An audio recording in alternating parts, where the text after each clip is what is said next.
You are watching QTV Experience Home. Time now for the news. The headlines. State House says it is not aware of any charge against the President's principal private secretary Simon Miti, for which he should be sent on forced leave to face trial. Zambia has deported senior Zimbabwean politician Tendai Biti to Zimbabwe in defiance of a court order, his lawyers have said. Here now is the news in detail. State House says it is not aware of any charge against the President's principal private secretary, Simon Miti, for which he should be sent on forced leave to face trial. The President's Special Assistant for Press and Public Relations, Amos Chanda, says there is therefore nothing that Dr. Miti should be shielded from. Mr. Chanda has wondered what sense there can be in assertions that President Edgar Lungu is shielding Dr. Miti from prosecution when there is no charge against him. In an interview with QTV News by telephone, Mr. Chanda has challenged those suggesting that Dr. Miti be sent on leave in order to face trial to provide State House with a charge of his offense. Mr. Chanda does not think it makes any sense for Dr. Miti or any other person that is not facing a charge before any court of law to be punished. He says those suggesting that Dr. Miti be punished regardless of whether he has been charged or not should also state what he should be punished for. Mr. Chanda says what State House is aware of is that Dr. Miti was summoned as a witness in the case relating to the 6.8 million kwacha that was stolen from Ministry of Health, whose trial began 9 years ago. He says if Dr. Miti was therefore being shielded in this court case, he is left to wonder from what is President Lungu doing, which other Republican presidents did not do in the last 9 years. When you are asking that he should be punished, you should ask yourself, he should be punished for what? That's the question. So you agree yourself that he's not facing any charge, isn't it? Or who has charged him with what? Just tell me, have you seen it or have you heard anything? Yeah. So you see how debates can just arise from nowhere. So as a result of that, we cannot be commenting on things we do not understand. So we are not commenting on that matter. But we can only ask for a charge. Those who think that he has been charged with anything, we can tell that the person facing charges of this nature, Yeah. So just do assist me with the charge. Others are alleging that, in fact, it is the president that is shielding the private secretary. Others shielding him from what? Shielding him from what? Has he prevented anything? Has anyone charged him and then he's been shielded? If Mr. Kapoko and the team were arrested and taken before court, they were not shielded. Dr. Miti was summoned before that same court as a witness. What shielding and for what? First of all, we are unaware of any charge against him. There is no charge against him, so there's nothing to shield him from.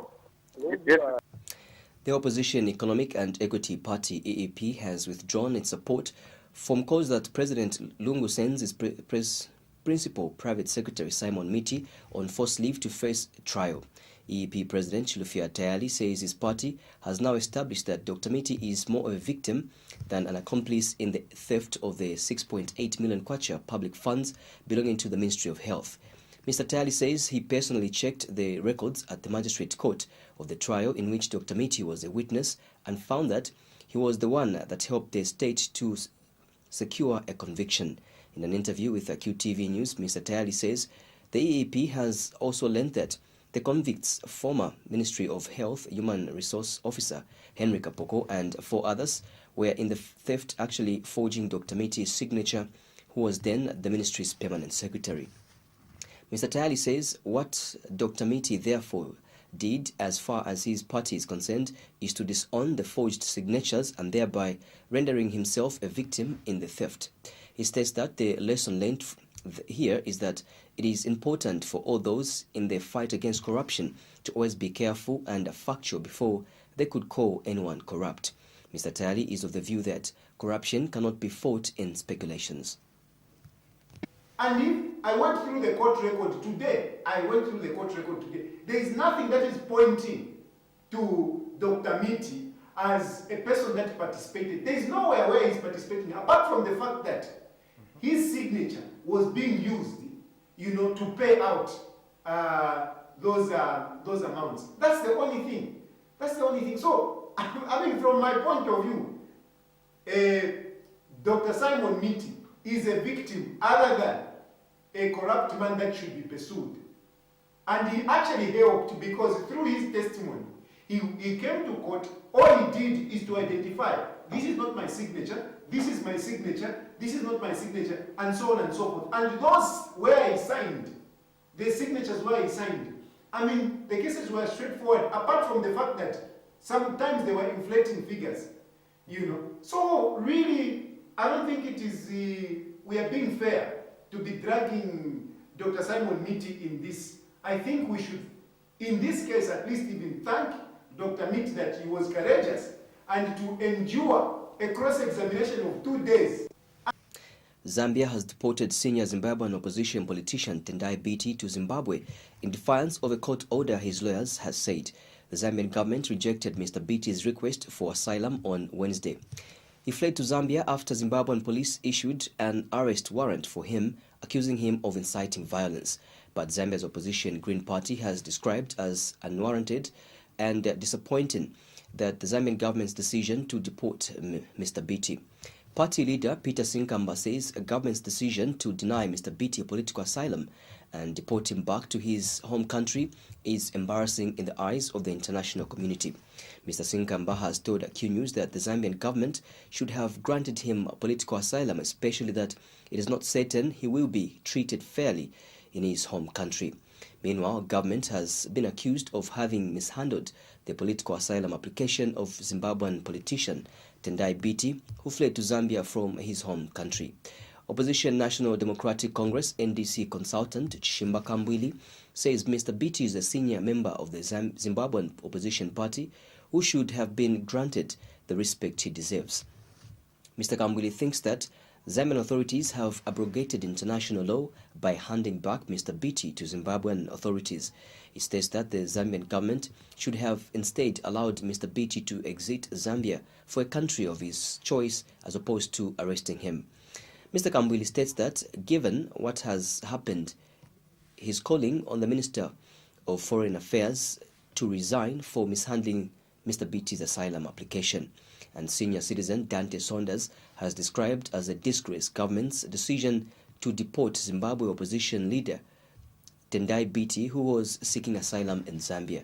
Mr. Saunders thinks that it was in the first place miscalculation on the part of Mr. Biti to even think of running to Zambia of all other countries. In an interview with QTV News, Mr. Saunders is of the view that the political conditions in Zambia are not any different from Zimbabwe. Mr. Saunders says he has observed that while leaders of questionable reputation have been allowed to visit Zambia, an opposition leader cannot be allowed to seek refuge in a country like Zambia. He states that this is why it pains to think that opposition leaders from Zimbabwe can assume of running from their own countries to seek sanctuary in Zambia. But for my brother to come all the way here, come and ask for asylum, political asylum in Zambia, I think it was a miscalculation, completely miscalculation on his part, because we all know that Zambia would have never given opposition political asylum in this country. Never ever. You can't separate the two kind of governments that we have in Zambia and that of Zimbabwe. You can't. So for me, I think it's a disgrace really that we see somebody rushing here and his only crime that he may have had from where he's coming from Zimbabwe was his fundamental right to fight for democratic rights of the people of Zimbabwe. That was the only crime. Opposition UPND candidate for the Kasanengwa parliamentary by-election, Faustin Banda, has reportedly abandoned his party a few days before the filing of nominations. Mr. Banda is believed to have run away with materials that were supposed to be used in his campaigns. UPND Secretary General Stephen Katuka has disclosed at a media briefing that the party does not know the whereabouts of Mr. Banda. Mr. Katuka states that his party is now left with no choice but to report its candidate to the police for obtaining goods by false pretenses. He says the UPND is suspicious that the ruling PF may have had a hand in the alleged flight of Mr. Banda.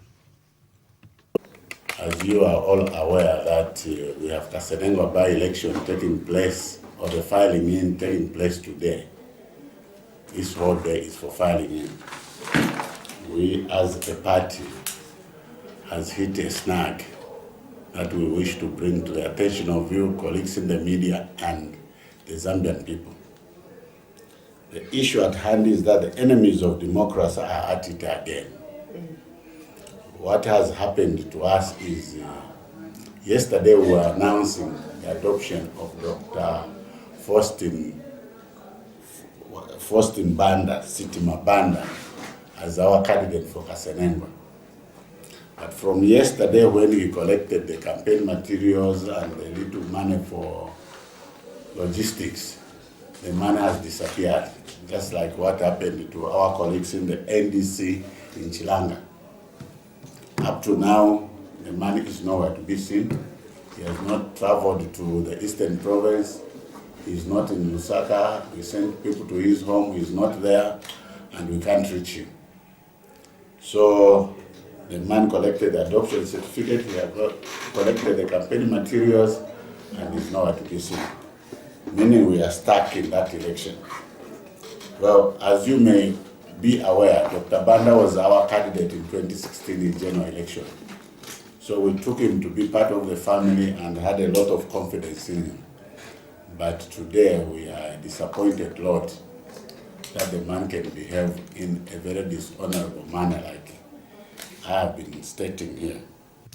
Meanwhile, National Democratic Congress NDC Secretary General Mwenyamsenge has disclosed that his party will not participate in the Kasenengwa parliamentary by-election set for next month.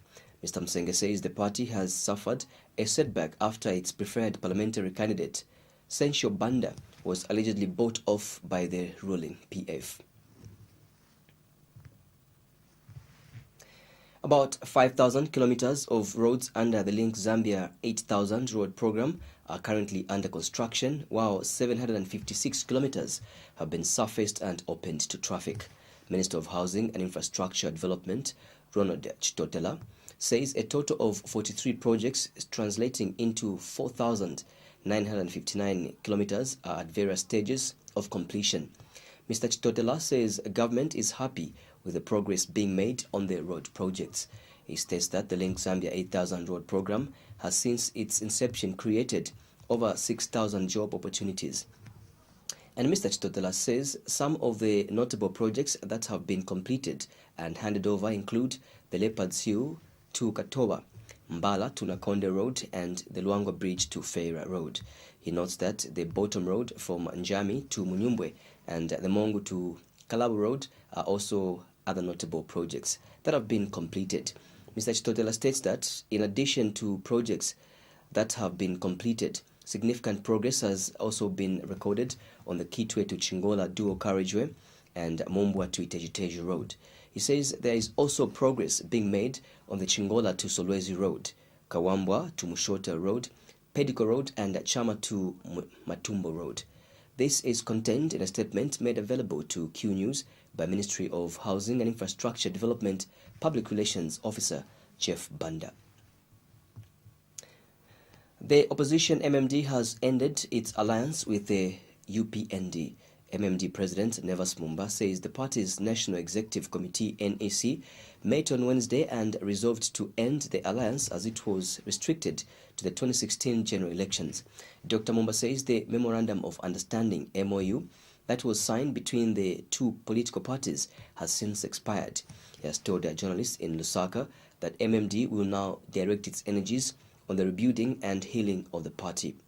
Dr. Mumba is concerned that the party is not participating in any by-election, the more reason it should start mobilizing itself ahead of the 2021 general elections. That is why we defend this freedom with everything that we have. So today, we are gathered here to speak to MMD. I feel your pain. I understand your pain.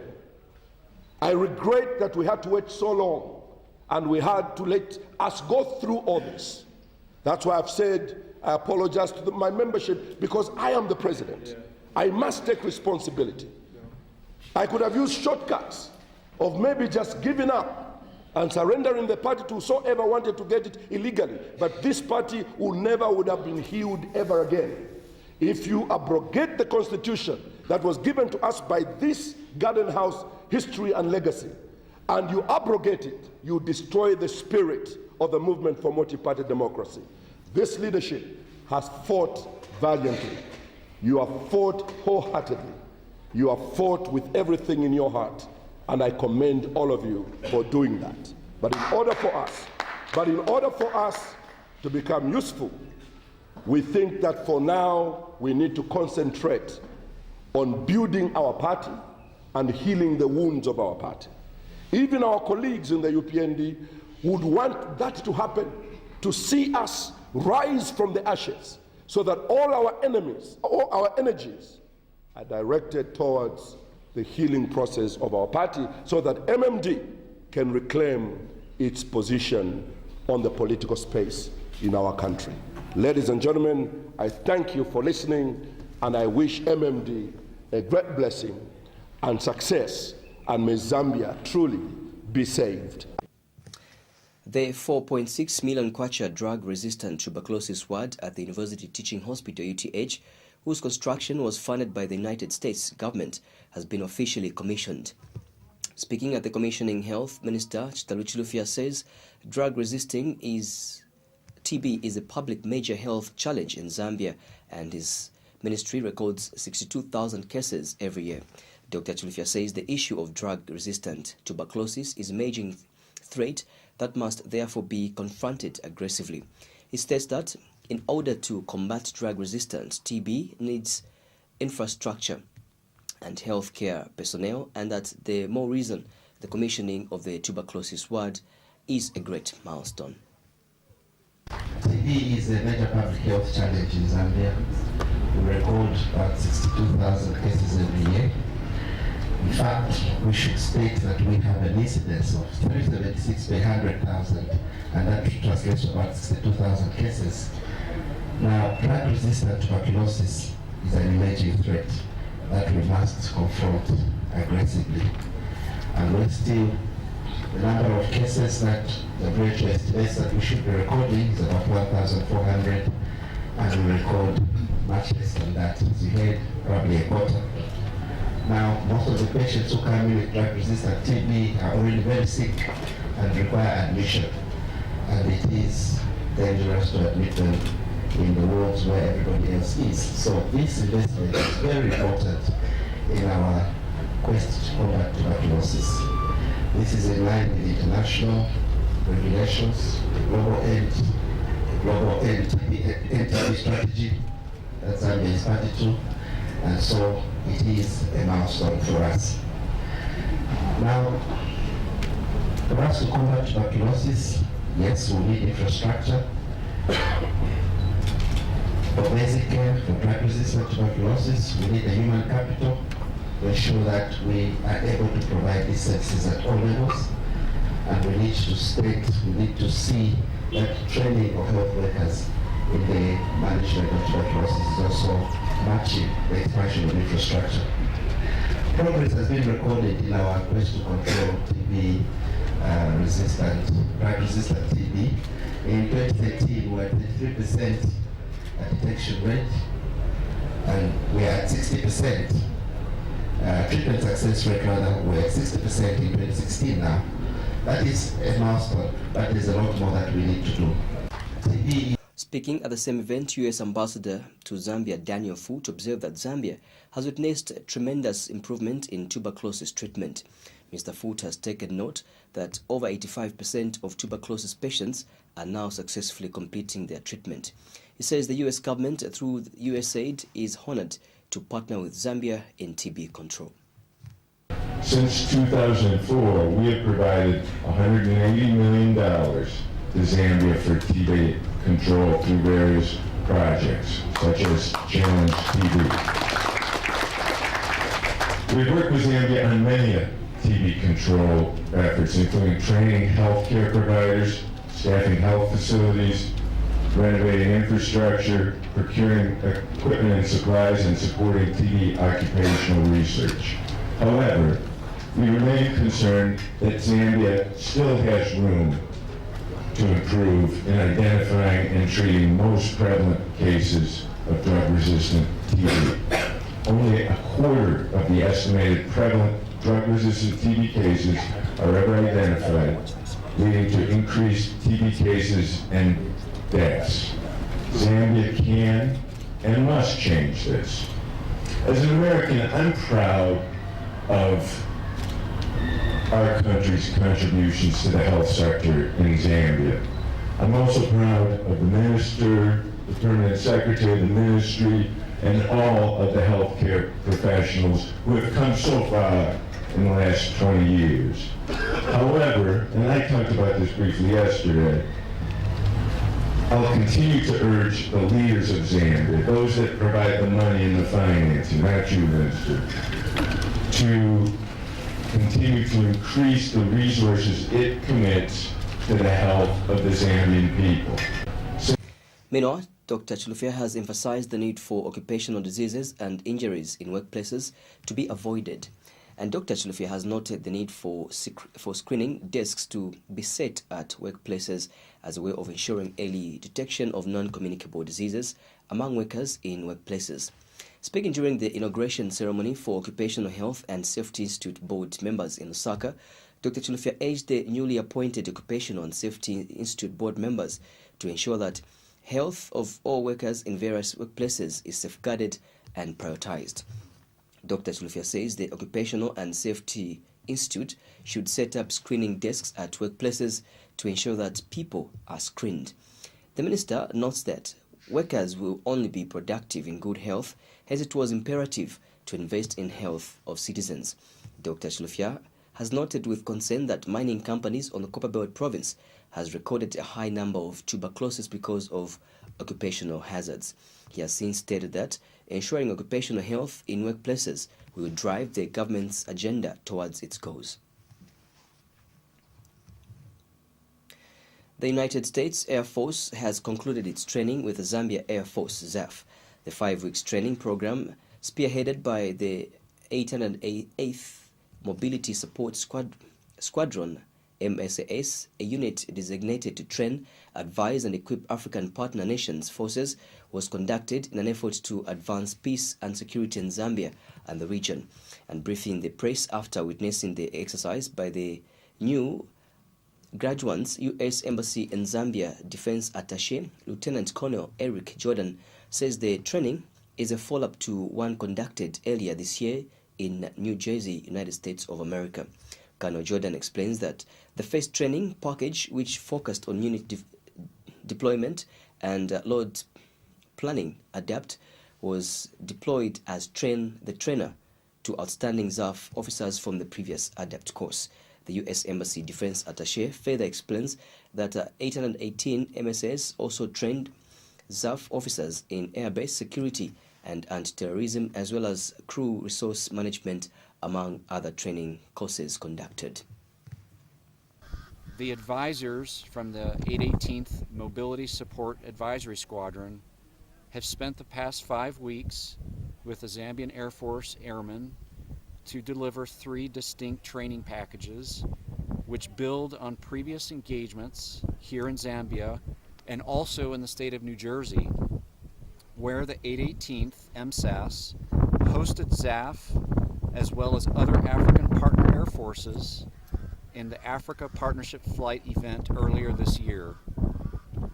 The first training package conducted this time was focused on unit deployment and load planning, which we call ADAPT, and this was deployed as a train-the-trainer course in which the 818th MSAS first trained outstanding performers from the ZAF from the previous ADAPT course, and then mentored these newly graduated trainers as they delivered a 2-week ADAPT Phase 4 course to approximately 40 ZAF students, including loadmasters, logisticians, and other ZAF career fields involved with the load planning, load building, ground cargo movement, and aircraft loading.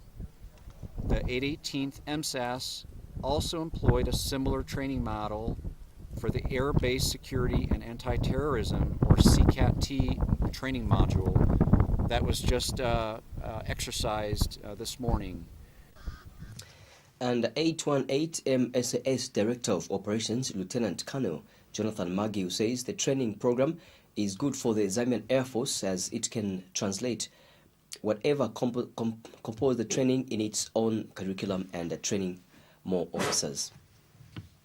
Students of their own and conduct this combined exercise with security forces and mobility operations training in preparation for a deployment, a simulated deployment. This culmination exercise is very important for the Zambian Air Force, where they can take all the lessons that we've instructed over the past 5 weeks, really develop them into their own curriculum, and then train their own students.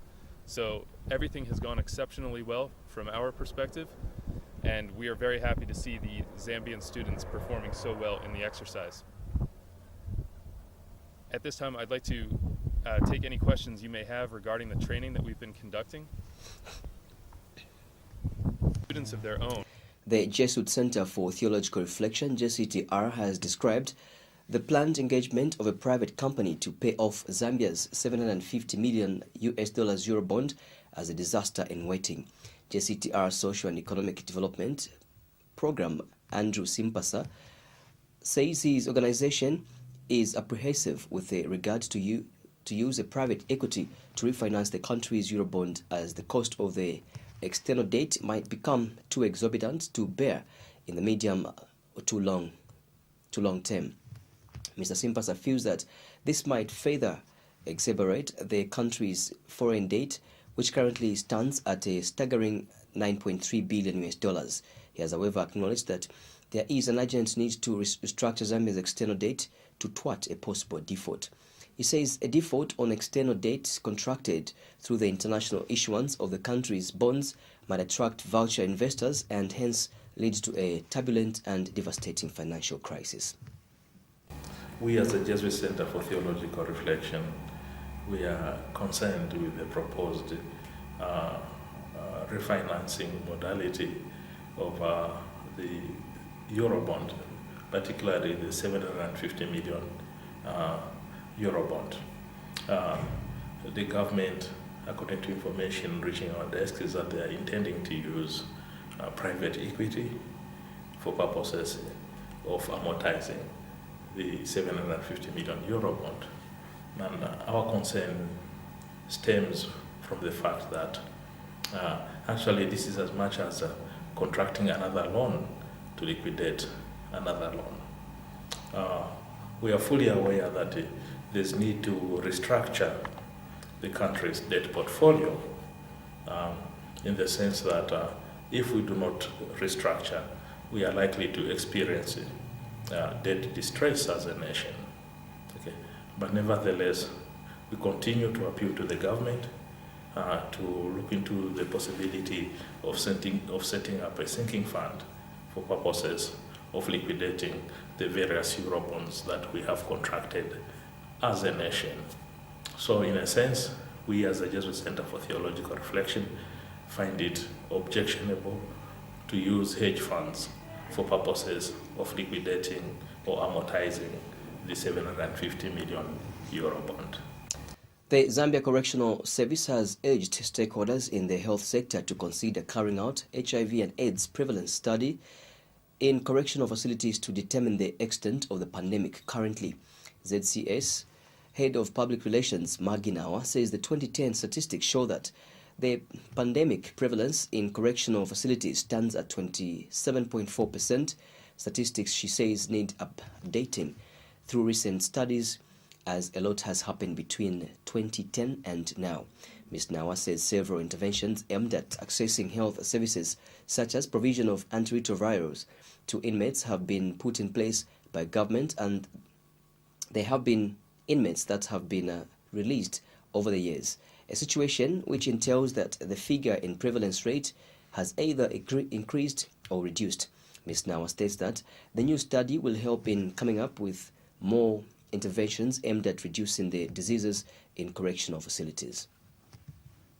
So there is need for us to conduct an empirical study to establish at which rate we are, because as of 2010, a study that was conducted by Dr. Smoya, it was at 27.3.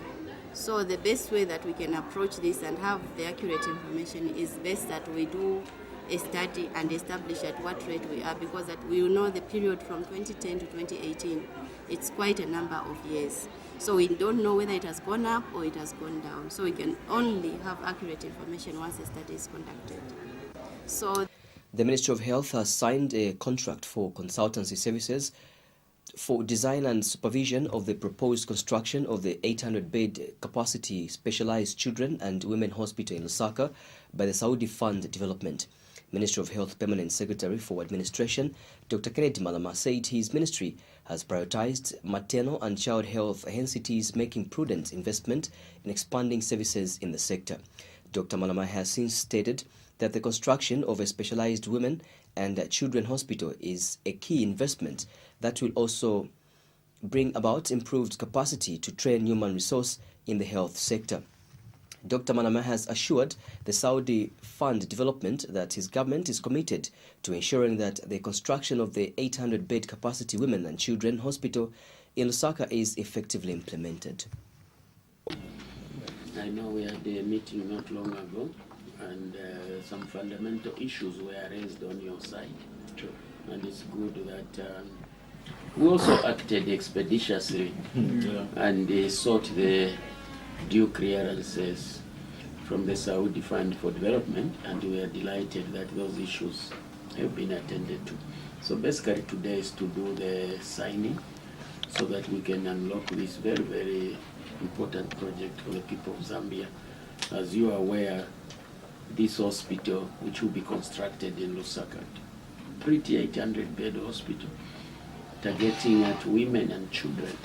And for Zambia, that's a priority population. We classify our women and children as a vulnerable population because many a time they tend to be left behind. So any project or a hospital in this matter targeting women and children becomes a developmental agenda. That's why we're excited. And as we sign, we should be able to say a few more things for the sake of our team from the media. We know that, okay, what is this project, and we understand that how important this project is for the public of Zambia and for the government of Zambia and for Ministry of Health. And we would try our level best that, okay, we should expedite the design for this one and try to finish as quickly as possible, although the contractual time frame is 8 months. But we will try that we should finish as early as possible. And during this course of time, we will be needing your continuous support in this regard with respect to when we are submitting our various submittals, concept design, schematic, detailed design. So we would like to request that we should be having the interactive type of workshops during this course of time, and across the table we should be signing off the things so that we should not be having long durations of approvals. The National Action for Quality Education in Zambia, NACASE, has demanded that the Examinations Council of Zambia, ECZ, should tell the nation who is behind examination leakages the country has continued to record. NACASE Executive Director Aaron has charged that the ECZ is a public body and owes the country a clear explanation as to why Zambia must continue to have recorded cases of leaked examination materials every year. Mr. Chansa says the country has taken a dangerous path by entertaining examination leakages every time after their examinations. The NACASE Executive Director says it is for this reason that his organization plans to organize a peaceful demonstration should this trend repeat itself during the November national exams. He says his NACASE is of a strong belief that the demonstration will provoke the political establishment and the entire population to rise against this vice. Mr. Chansai has since proposed that Parliament urgently considers amending the ACZ Act of 1983 in order for perpetrators of exam leakages to be given longer custodial sentences.